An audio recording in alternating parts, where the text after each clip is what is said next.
This is Beyond the Box Score, special edition featuring Coach Reggie Howard. Reggie, where are you from? Originally from Memphis, Tennessee. Okay. And you played football where? I played collegiate football at the University of Memphis, and then I played in the National Football League for the Carolina Panthers and the Miami Dolphins. That's amazing. Tell us about your time while you were in Carolina and in Miami as a professional football player. It was a great time. I mean, to have the opportunity to play in the National Football League, to play amongst the best of the best, and really kind of do something that's a childhood dream. Yeah. It's a great experience, and I wouldn't trade it for anything. And I just learned so much and had the opportunity to meet a lot of great people, play against some of the best athletes in the world. And it just was, something that, I never really imagined that I would make it to, and just with continued hard work and the blessings from above, I had the opportunity to go and play football for 7 years. So you played collegiate at the University of Memphis. Is that where you're originally from? I'm actually originally from Memphis, and I actually played 2 years at Henderson State, which is a Division II school out in Arkansas, my first 2 years, and then I transferred back to the University of Memphis, played there my junior year and my senior year, and I actually had a pretty severe injury my senior year that almost put me in a position where I thought I would never play football again.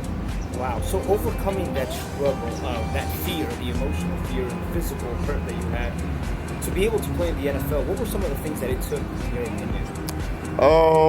I mean, it really came down to when I had the surgery, which was, I actually broke my neck at the fifth and sixth vertebra.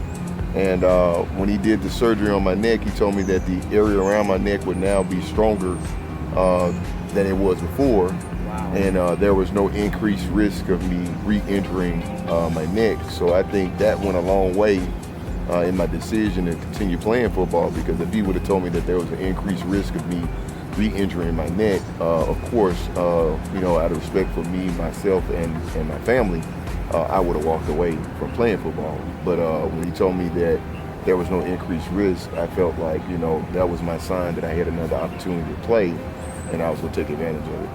And that's a phenomenal story. So talk to us about growing up as a kid in Memphis, Tennessee.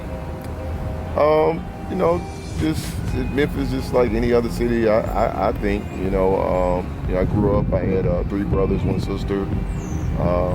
I was into sports, at a young age. It was more kind of playing around the neighborhood. And then we moved around a lot, so it made it a little hard for me to kind of get a name for myself at one school. So I ended up playing basketball, track, football, a mixture of all of them, while attending really two junior high schools and 2 different high schools as well. So because we moved around quite a bit, I think that kind of hurt me as far as being, recruited and those type of things. So I just was very fortunate that I had a high school coach that really was looking out for my best interests and told me, man, I'm gonna do whatever I gotta do to help you get in school. So he was the one that actually, got me in school down in Arkansas and played out there, and then eventually I transferred back to Memphis and played for them. Oh, that's awesome. So what was it about going to Henderson? What were some of the lessons that you learned at Henderson? Hendersonville State? Henderson State. What were some of the lessons that you learned at Henderson State and at Memphis? Well, I think, I was fine at Henderson State, even though it was a D2 university.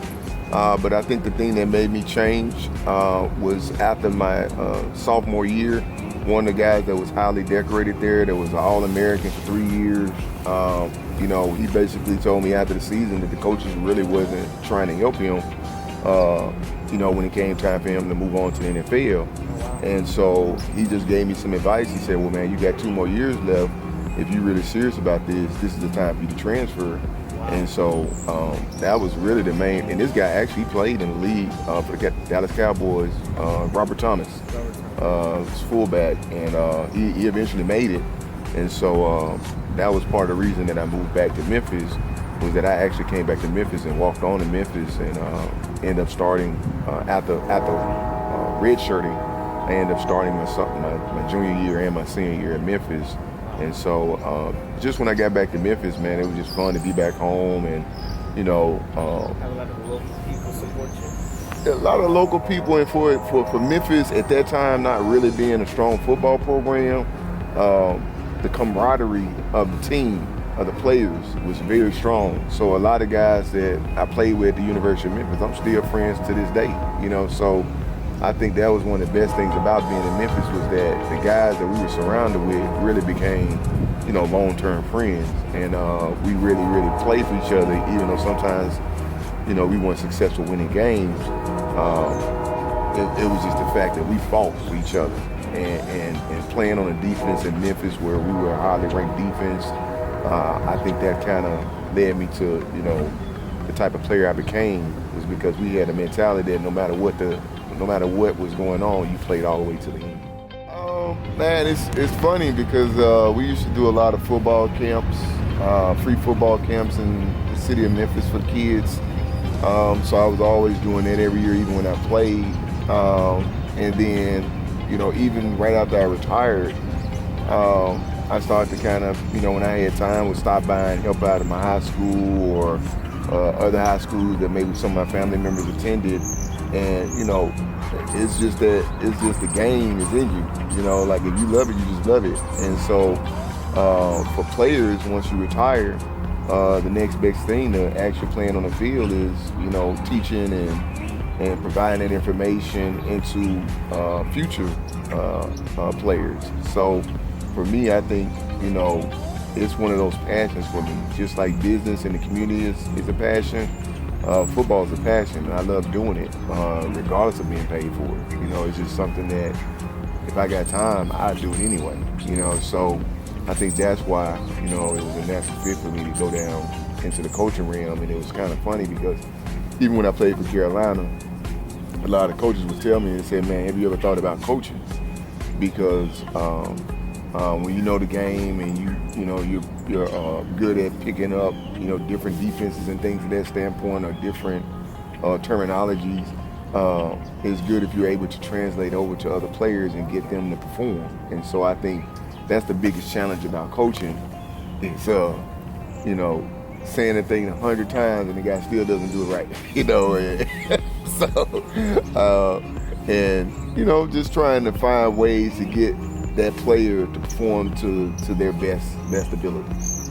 So now that you coach at Lane College and HBC, what do you think the greatest impact was to this program? I really appreciate the NFLPA for giving me this opportunity, as well as Coach Burrows, who's a former NFL player himself.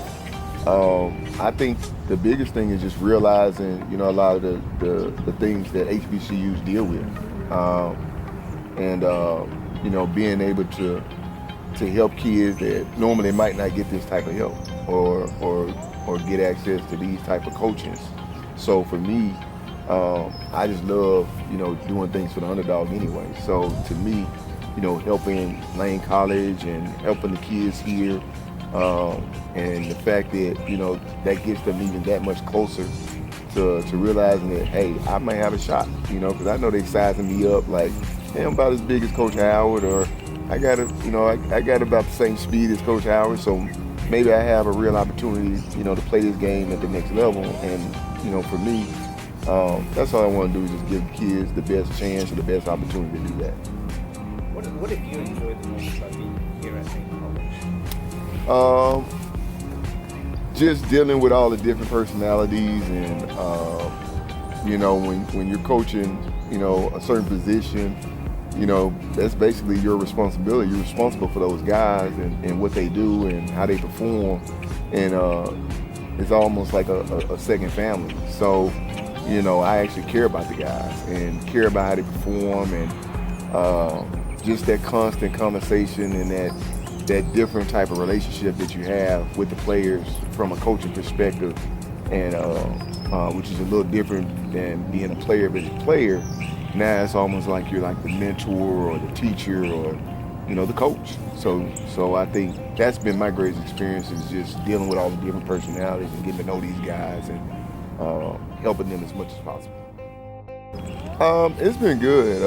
I actually did an internship program with the Denver Broncos last year, and that was a little tougher because it wasn't as long, but I'm glad it wasn't as long because to be that far away is a strain, to be honest with you. But being here in Lane is not because it's close. I'm basically 45 minutes away from my house, so they've been very supportive. Even everyone. So this has just been a really good situation because of the fact that the NFLPA was considerate in the fact that they were looking to put you in an area that was close to where you resided. And I think that was a big key for me because unfortunately, if it would have been somewhere where I wouldn't be close to my family, I wouldn't be able to participate. Yeah. The underdog experience is phenomenal. Reggie, you have overcome a lot of things in life. What would you tell a young person today from inner city, from rural, typically from an inner city that's facing difficulties in their lives today? What would you tell them? What advice would you give? My biggest advice is just keep getting up. I think, what happens in life is you're going to get knocked down. Everybody gets knocked down. I think it's all about getting back up and keep fighting. And I think if there's any advice that I could give is, keep fighting, keep getting up. And one of the things I teach to my players is one of the things I always did before I went out and played the game was I always kind of practiced these 3 F's, which was faith, focus, and finish. So when you're going into a situation, you have to have a faith and a belief that, you're going to do well. And you have to have a fine focus that no matter what's going on around you, I have a focus on what my job and what my task is, and that's to win. And then at the end of the day, it's all about finishing. So no matter how many times you get knocked down, you might have a bad play, finish. And so for me, I think if I could give any advice, it would be that. Let's talk a little bit about the NFLPA. They've been a great resource for the players, now coaches as well. Give us a little bit of thoughts on that. Yeah, man, I think, like I said, this program has really been good. And I think, working with the PA and the trust and everything that they're trying to do to help players transition from the game of football, which, it's not an easy thing to leave, the NFL lifestyle. And I think the NFLPA and the trust are doing everything in their power to try to help that transition and make it easier for the players with helping you with your career, helping you continue your education. They even got people to help you with your finances, legal matters. So I think they're really putting a conservative effort into, helping guys because it is a different experience when those lights go out, which is what we call it, is because you're not a high-profile football player anymore. Now you're coming down to, reality, yeah. And so that's a transition, man. And so I think, the NFL is doing, the NFL and the NFLPA and the trust are doing, everything they can to help that transition to be as successful as possible. Do you think that it's helped you?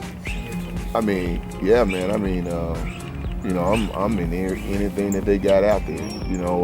Right now, doing this coaching internship program. I've also participated in the Stanford University Entrepreneurship Program. I've participated in the Kellogg Business Entrepreneurship Program, Wealth Management Internship Program, and even now I'm actually talking to now the NFL. It also helps you go back to obtain your MBA or continued education. So I'm actually in the process of applying for my MBA at the University of Memphis with help from the NFLPA. So, like I say, I think they're doing a really conservative job of putting a concerted effort into really helping guys. And I can only speak for myself. They've really been going above and beyond to try to help them. So I've been really appreciative of that. I'll just leave you like I say what my mom has always taught me, if you're blessed, be a blessing to others.